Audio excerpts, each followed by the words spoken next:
vô bằng kê thì không ăn là mà cái nặn vô bởi che bàn anh khơi lột họ vô liền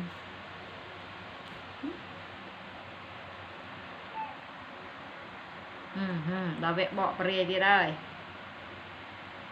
ơi nè nè được nơi mà mai nè này con này tôi vô nó một tí đây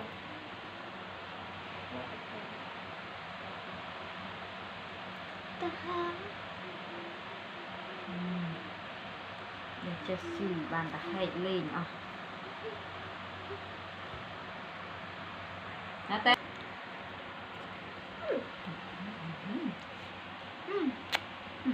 con ơi tầm trùng này rộ baby ấy nè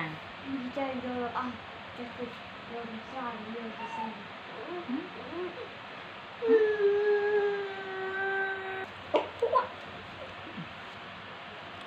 đây là mấy ví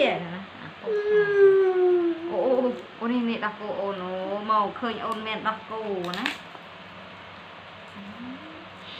con mẹ tu chân tê mẹ lành rồi ngay con tu mẹ slap ôn khăn tinh xanh